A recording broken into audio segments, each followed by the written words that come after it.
350 वर्ष गुलामगिरीत पडलेला सह्याद्री ज्वालामुखीसारखा जागा झाला.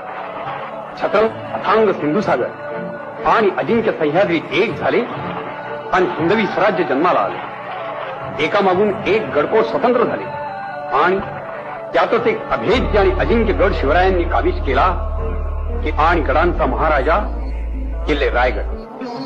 महाराजांनी रायगड काबीज केला सन 1656च्या एप्रिल महिन्यात.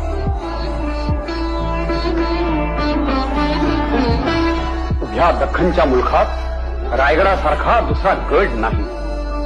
रायगड बुलंद आहे, बाका आहे, बेलाग आहे. उत्तुंग पहाडांनी गडाला गराडा घातलाय.